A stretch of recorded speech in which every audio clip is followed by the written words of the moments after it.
Assalamualaikum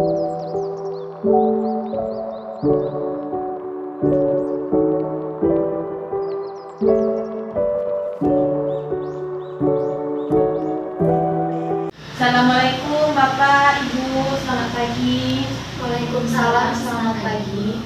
Kenalkan Bu, kami mahasiswa keperawatan Universitas Andalas yang sebelumnya sudah melakukan pengkajian pada Ibu dan juga Bapak.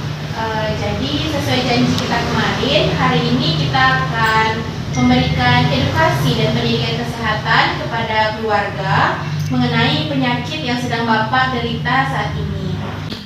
Gimana kabar Ibu dan Bapak pagi ini? Sama seperti kemarin. Gitu. Baiklah Pak, Bu. Jadi kegiatan kita kali ini memakan waktu sekitar 20-30 menit. Di sini saja, apakah Bapak dan Ibu bersedia? Bersedia. Baiklah, kalau gitu kita mulai ya Pak, Bu. Maaf Bapak, Ibu.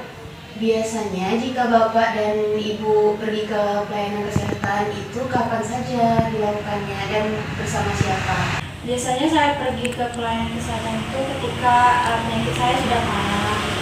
Dan kami sebelum pergi ke pelayanan itu kami menyiapkan anak kami terlebih dahulu untuk dijemput. Oh, jadi begitu ya Pak, Bu. Jadi apa Bapak pernah mendapatkan surat kontrol rutin dari dokter sebelumnya Pak? Bu, ada dari dokter. Apakah itu diikuti secara terus-menerus Pak, Bu? Tidak begitu. Oh, jadi tidak menentu. Berarti memang menunggu sakitnya parah terlebih dahulu baru datang ke pelayanan kesehatan ya Bapak? Gitu. Iya, Mas. Nah, saat Bapak dan Ibu pergi ke rumah sakit, pasti di situ ada dokter memberikan saran seperti apa saja yang boleh dimakan dan tidak boleh dimakan, terus obat-obatannya, dan juga Bapak pasti ingin sembuh. Nah, di situ Bapak harus bisa berkomitmen pada diri sendiri untuk bisa lebih rutin lagi, harus bisa lebih teratur lagi untuk mengikuti jadwal dokter. Nah, apakah Bapak mau mengikuti saran dokter, melakukan pengobatan secara rutin, minum obat secara teratur, demi kesembuhan Bapak? Iya, Mas, mau kok. Ya, pastilah tentu untuk kesehatan segala Pak. Kami mulai. Bagus sekali ya Bu ya, dukungan untuk Bapak. Biasanya apa yang menjadi hambatan Bapak dan Ibu sampai tidak pergi kontrol ke rumah sakit Bu? Pak? Yang paling utama sih ekonomi ya, terus jarak ke pelayanan kesehatan juga jauh. Terus kalau mau ke pelayanan kesehatan juga harus telepon anak dulu. Gitu. Kemudian berarti kalau mau pergi berobat harus telepon anak dulu untuk pergi ke sana ya Pak Bu. Baiklah kalau gitu, kalau untuk apa yang menjadi semangat Bapak dan Ibu akhirnya tetap berusaha untuk pergi berobat rutin, kontrol rutin ke rumah sakit walaupun jaraknya itu jauh? Anak saya sih Mas, terus juga ada dukungan dari istri saya. Bagus sekali ya Pak, Ibu terus dibangun lagi keharmonisan di dalam rumah tangganya.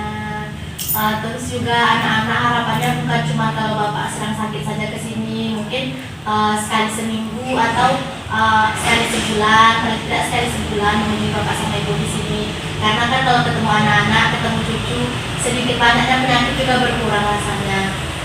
Kemudian Bapak sama Ibu biasanya kalau pergi ke puskesmas kan ada terapi atau dikasih obat juga, itu tuh biasanya dicatat atau enggak Pak? Biasanya sih enggak ada. Oh, enggak dicatat. Jadi sebenarnya dari puskesmas sendiri itu biasanya ada catatan khusus tentang apa-apa aja yang dilakukan Bapak selama di puskesmas. Tapi sebaiknya ke depannya Bapak atau Ibu bisa buat catatan sendiri di rumah. Jadi nanti bisa nampak tanggal segini pergi berobat, dikasih obat ini atau melakukan kegiatan ini. Jadi biar lebih teratur dan bagus gitu. Lebih rinci lagi gitu Pak. Soalnya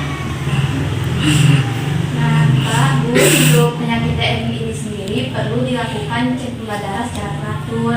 Jangan sampai gula darah Bapak tinggi Selain itu juga harus menjaga asupan makanan dan minuman yang dikonsumsi.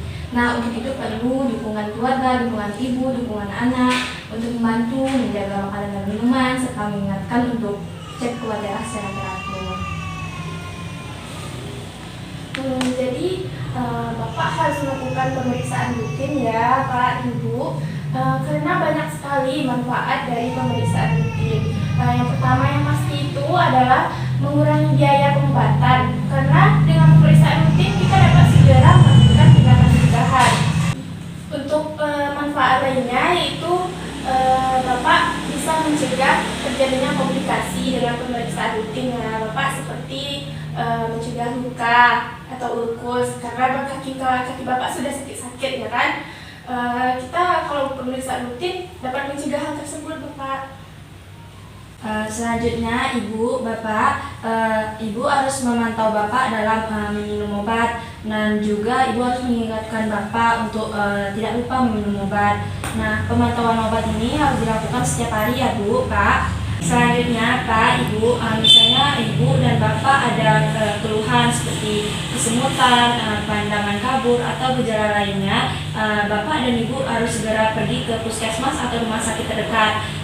Ibu dan Bapak tidak perlu menunggu anak Ibu yang jauh, karena kalau Ibu dan Bapak menunggu, nanti penyakitnya akan parah Ibu, Pak.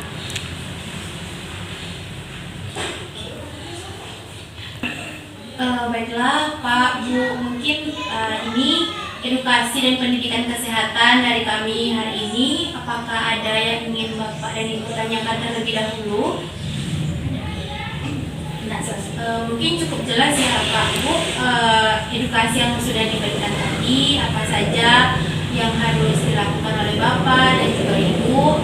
Nah, mungkin akan ada edukasi dan pendidikan kesehatan yang lain yang akan kami berikan esok hari. Apakah Bapak dan Ibu ada waktu besok Bu di jam 10 pagi? Jadi kami pamit dulu ya Pak, Bu. Terima kasih atas waktunya. Bapak dan Ibu sudah kooperatif dalam kegiatan kali ini.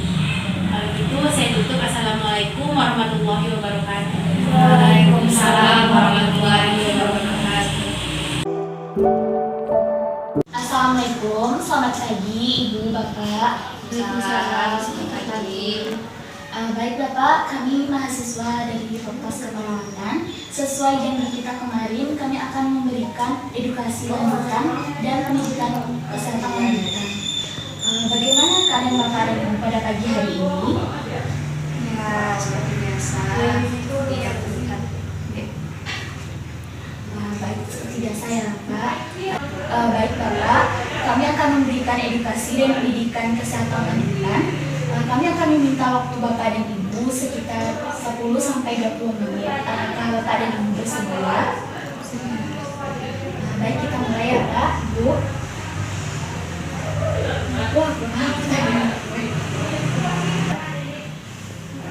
Kalau boleh tahu, selama Bapak memahami penyakit ini, apa saja kesulitan dan keluhan yang Bapak alami Pak?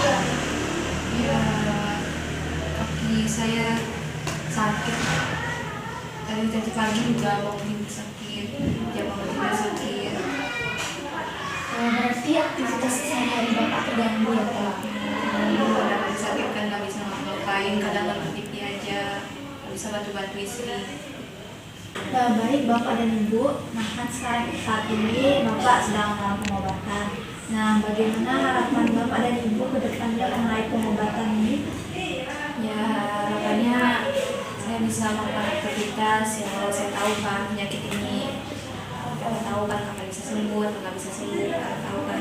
Jadi harapannya saya bisa produktif, setidaknya bisa bantu-bantu istri saya. Nah, baik Bapak dan Ibu, jika Bapak dan Ibu ada pertanyaan, boleh langsung ditanyakan saja, jangan sungkan untuk bertanya. Nah, sejauh ini apakah ada pertanyaan yang belum terjawab, Bapak? Mungkin mau nanya dikit deh, apa aja sebenarnya yang boleh dikonsumsi dan yang nggak boleh dikonsumsi sama Bapak? Kalau yang untuk dikonsumsi itu biasanya kan Bapak setiap hari minum kopi ya Bu ya. Nah itu kan sebenarnya tidak boleh. Bapak juga diabetes, itu sebisa mungkin gulanya diminimalkan proteinnya. Nah, dan juga kalau malam itu karena Bapak juga punya kebiasaan mengemil ya Bu ya, itu kalau mengemil kalau bisa ya jangan mengemil lagi setelah makan malam. Memang sudah stop untuk makan malam udah.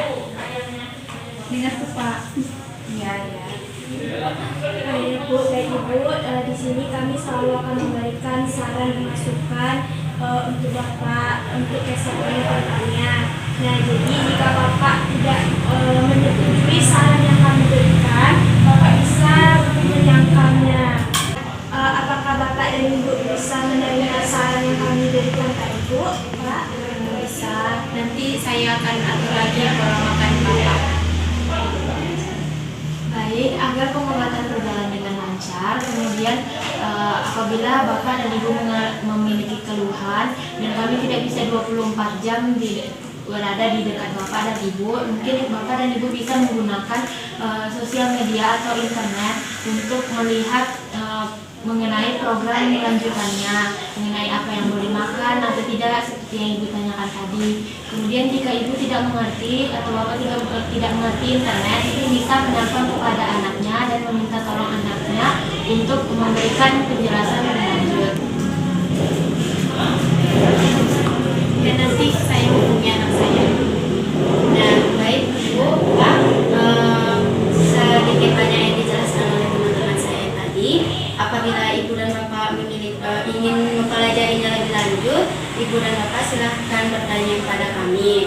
Nah, kami akan menjelaskannya secara rinci sehingga Ibu dan Bapak memahaminya, sehingga Ibu dan Bapak lebih mudah memahaminya. Nah, jika nantinya Bapak mengalami kekambuhan pada penyakit Bapak, Ibu silahkan bawa Bapak langsung ke pelayanan kesehatan terdekat, misalnya puskesmas, klinik ataupun rumah sakit. Kalau bisa secepatnya ya Bu. Mungkin itu edukasi yang bisa kami berikan Bapak dan Ibu. Sejauh ini apakah ada pertanyaan Pak, Ibu? Semuanya cukup jelas. Alhamdulillah kalau begitu ya Bu. Tadi kan kami sudah memberikan edukasi kan Bu, Bapak. Bagaimana perasaan Bapak dan Ibu pas memberikan edukasi beberapa hari ini? Apakah sudah terjawab keluhan-keluhan yang Bapak Ibu bawa ke Bapak? Sudah menjawab semua. Alhamdulillah kalau begitu ya Bu. Tadi kan Ibu tadi bertanya bagaimana ada apa saja yang makanan tidak boleh dan boleh dikonsumsi untuk Bapak. Dan rekan saya Sarah sudah menjawab pertanyaan itu. Bisa Ibu ulangi Bu, apa saja makanannya? Harus mengurangi gula sama nggak boleh ngambil malam-malam. Betul ya Bu, betul ya. Jadi untuk kedepannya Ibu dan Bapak harus memperhatikan terlebih lagi tentang makanan yang boleh dikonsumsi dan tidak dikonsumsi untuk penyakit diabetes ini. Dan Bapak harus menyimbangkan dengan olahraga rutin ya Pak setiap hari. Mungkin itu dari kami Pak. Kalau ada kata-kata kami yang salah selama kami berkunjung ke sini, saya perwakilan dari rekan-rekan saya minta maaf dan berterima kasih atas kerjasama Bapak dan Ibu untuk selama ini. Jika ada kata-kata kami yang salah, kami mohon maaf. Apakah Bapak dan Ibu berkenan untuk memaafkan? Nah, baik, terima kasih Bu. Kami pamit undur diri. Terima kasih atas kerjasamanya sekali lagi. Assalamualaikum warahmatullahi wabarakatuh.